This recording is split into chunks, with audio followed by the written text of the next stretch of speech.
Buen día. El día de hoy hablaremos sobre ciclación y nomenclatura de carbohidratos. Nuestro equipo está compuesto por Campos Jocelyn, Fava Ernesto, Martínez Aimé, Moguel Ailín, Vargas Quetzali y una servidora, Soto Abril. Como he mencionado, el día de hoy hablaremos sobre los carbohidratos. A manera de introducción, puedo decirles que los carbohidratos tienen una gran importancia en nosotros, ya que estos son la principal fuente de energía de nuestro cuerpo. Y como futuros médicos es importante saber que los carbohidratos pueden afectar si los tenemos en exceso o si carecemos de ellos. Pero para esto hay que saber su composición, su estructura química y cómo es que esto puede cambiar para bien o para mal.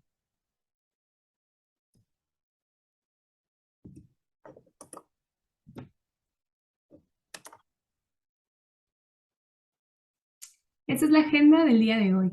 Hablaremos sobre qué consisten los carbohidratos, su clasificación y su función, la nomenclatura y qué es ciclación y ejemplos de este mecanismo.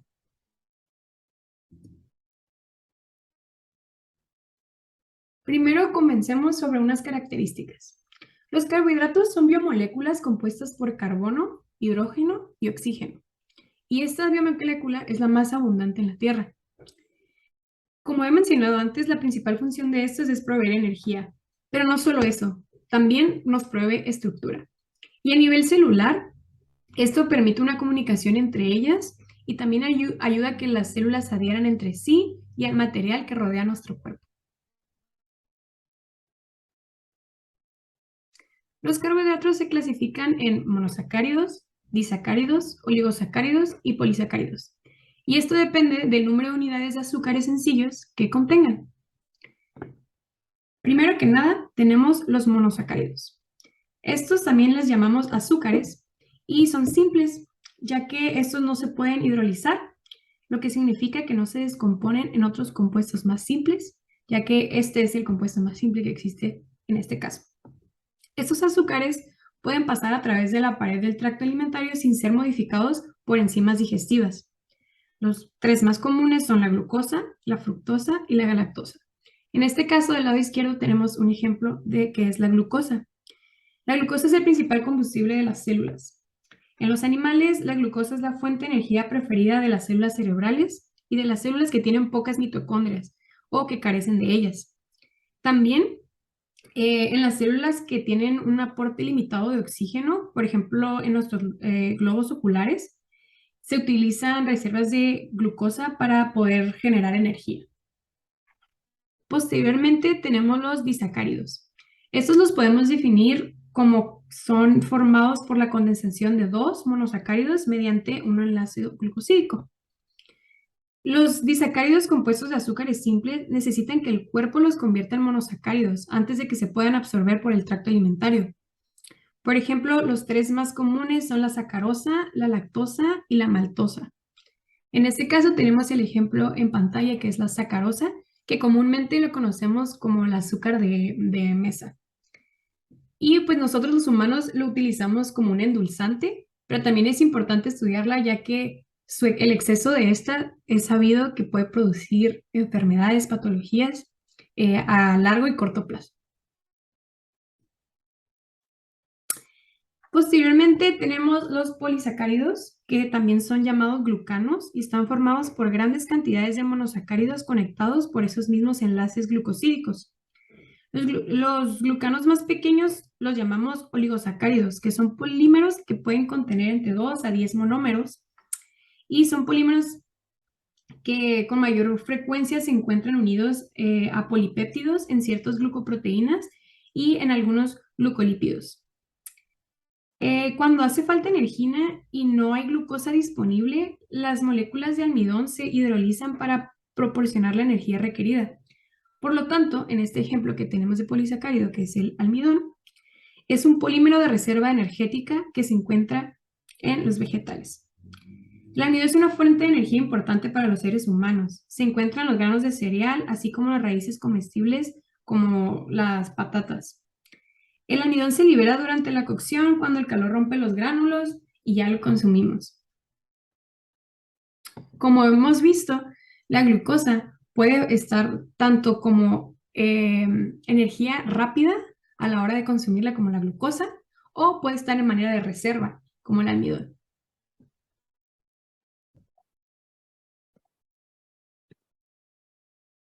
Nomenclatura. Primero tenemos tres tipos de carbohidratos. Los monosacáridos, que están formados por una única molécula, son los más simples que tenemos, por los cuales son la principal fuente de energía para nuestro organismo. Luego están los disacáridos, que son dímeros formados por dos moléculas de monosacáridos. Y finalmente los polisacáridos, que son polímeros de monosacáridos unidos por enlaces o glucosídicos. Para la nomenclatura de los monosacáridos, primero tenemos que ver el grupo carbonilo y juntarlo hacia el número de átomos de carbono. Los grupos carbonilos que podemos tener es el aldehído y van a recibir el nombre de aldosa, y el grupo carbonilo cetona y reciben el nombre cetosa. Después, para el número de carbonos, si son 3, recibe el nombre de triosa; si son 4, de tetrosas; 5, pentosas; y 6 carbonos, hexosas, y así sucesivamente. En el caso de la glucosa, que se puede observar acá en la imagen, la glucosa tiene un grupo carbonilo aldehído, por lo que tenemos la terminación aldo, y es una estructura de 6 carbonos, por lo que es una hexosa, y su nombre final va a ser aldohexosa. Y en el caso de la rubulosa, tiene el grupo carbonilo cetona, por lo que tiene el nombre cetosa, y es una estructura de 5 carbonos, por lo que su nombre final va a ser de cetopentosa. ¿Qué es una reacción de ciclación?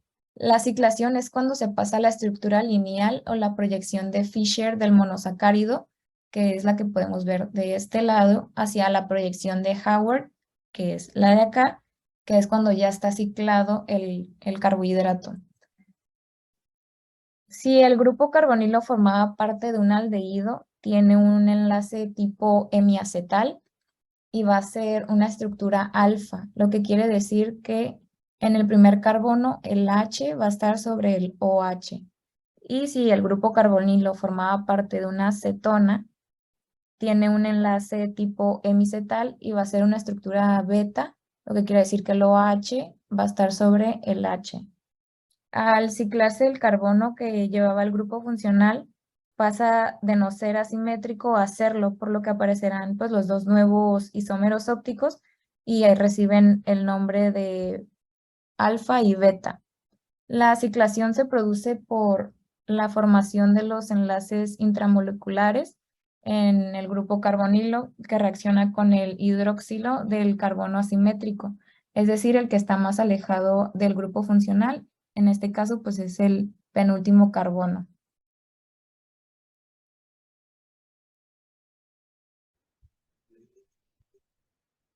Ahora yo voy a explicar cómo se van a ciclar los monosacáridos. Y en este caso vamos a explicar cómo se va a ciclar la aldotriosa y la cetotriosa. Para la aldotriosa, el paso número uno va a ser el número de los carbonos y en este caso van a ser 3, como aquí lo pueden ver. Después vamos a ver y a hacer unos corchetes que van a significar que estamos haciendo el procedimiento. Luego vamos a utilizar la regla que dice que vamos a usar el penúltimo grupo alcohol para poder ciclar. Lo que va a suceder es que el hidrógeno se va a liberar y se va a unir con el oxígeno de la aldosa en su extremo superior. Y al unirse va a formar un enlace alcohol, dejando el oxígeno del penúltimo carbono libre y convirtiéndose en negativo. Después, el oxígeno del penúltimo carbono va a querer unirse con el primer carbono formando una forma cíclica. Y por último, al ciclarlo, primero tenemos que analizar cuántos carbonos tiene para determinar la figura que vamos a hacer. También tenemos que verificar si lo vamos a ciclar como un alfa o como un beta. En este caso, como son la aldosa, lo vamos a ciclar con un alfa. Entonces, por lo tanto, el alcohol del primer carbono va a ir hacia abajo y el hidrógeno hacia arriba.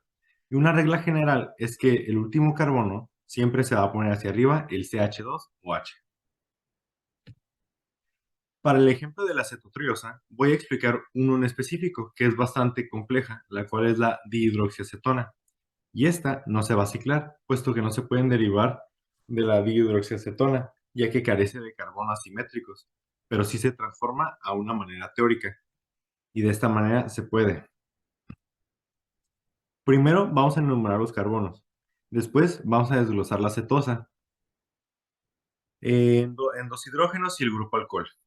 Después el hidrógeno del alcohol se va a liberar y se va a juntar con el doble enlace del oxígeno, generando un enlace alcohol. Después el oxígeno de la cetosa se va a unir al penúltimo carbono y al último cerrando sus enlaces obligatorios, como lo podemos ver en la segunda imagen. Al momento de ciclar este monosacárido, primero necesitamos contar los carbonos, los cuales en este caso son 3, y después el primer carbono del grupo cetosa va a ir hacia abajo, puesto que lo ciclaremos como beta. Por lo tanto, el grupo alcohol lo pondremos hacia arriba. Y después, en el segundo carbono, se va a poner los hidrógenos correspondientes, formando una estructura triosa cíclica.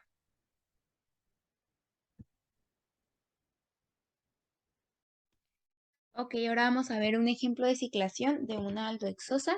En este caso, la aldohexosa va a ser la glucosa, como la podemos ver aquí. Se le dice aldohexosa, como ya lo explicó mi compañera. Aldo porque contiene un grupo aldehído en su extremo y hexosa porque la glucosa contiene 6 carbonos. Para empezar con la ciclación, el paso 1 dice que tienes que identificar al penúltimo carbono, que en este caso va a ser el carbono 5, como lo podemos ver aquí. El segundo paso va a ser identificar el grupo alcohol del penúltimo carbono, que es este de aquí, del cual se va a generar una carga haciendo que se desprenda un hidrógeno positivo, lo que va a causar a su vez que el oxígeno restante se convierta en negativo. El tercer paso va a ser que este oxígeno negativo va a buscar atacar al carbono que contiene el grupo funcional, que en este caso es el carbono número 1. En el cuarto paso, este carbono número 1 va a atacar al oxígeno. Y en el paso número 5, este oxígeno va a atrapar al protón y pues para equilibrarse se va a juntar con el hidrógeno como lo podemos ver aquí. A partir del oxígeno del quinto carbono, el que había quedado aquí aislado, se va a hacer la guía para la ciclación. Entonces, el oxígeno se va a unir con el carbono 1 y con el carbono 5 y pues se va a crear esta estructura que es un hexágono porque pues la glucosa tiene 6 carbonos. El sexto paso va a ser aplicar esta regla que en este caso y para este ejercicio el grupo aldehído va a ser alfa, lo que quiere decir que el primer OH o el primer grupo alcohol va a ir hacia abajo, como lo podemos ver aquí. Entonces, este OH va hacia abajo y este hidrógeno va hacia arriba. En el octavo paso podemos recordar la regla de que los grupos funcionales que estén a la derecha van a ir hacia abajo en la estructura y los que estén en la izquierda van a ir hacia arriba. Y de esta forma se acomoda del carbono 2 al carbono 4. Entonces, en este caso, en el carbono 2, el OH o el alcohol está a la derecha, entonces va hacia abajo. Y el hidrógeno está hacia la izquierda, entonces va hacia arriba. En el noveno paso, vamos a aplicar la regla de que en el carbono 5, siempre el grupo etanol o CH2OH va hacia arriba, entonces el hidrógeno restante va a ir hacia abajo. Y así es como va a quedar ciclada la glucosa por completo. En esta imagen observamos un ejemplo de cetohexosa. Ceto por tener un grupo cetona y hexosa por sus 6 carbonos. Para poder ciclar el monosacárido anterior es importante saber su mecanismo. Como primer paso, se debe identificar el grupo alcohol en el penúltimo carbono, en este caso el OH. El hidrógeno se libera obteniendo una carga positiva. Entonces el oxígeno va a volverse negativo y ataca al carbono del grupo carbonilo. Después el carbono va a atacar al oxígeno y el oxígeno capta al hidrógeno protón.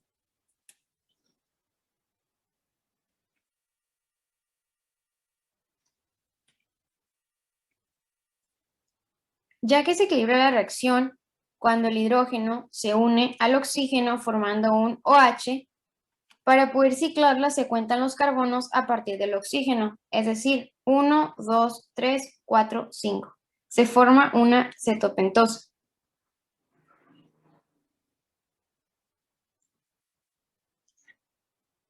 Comenzamos con el primer carbono. Como en este caso el grupo cetona es beta, el OH se va a colocar hacia arriba.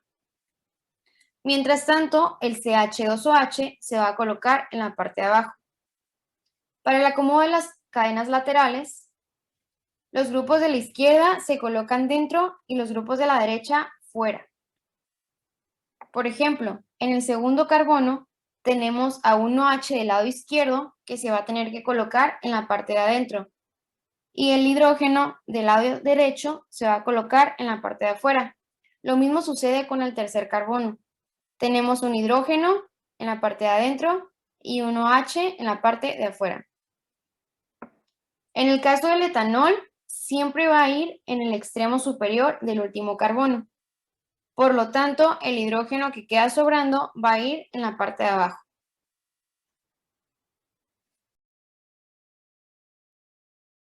Por último, vamos a sintetizar toda la información en que un carbohidrato es una biomolécula compuesta por carbono, hidrógeno y oxígeno.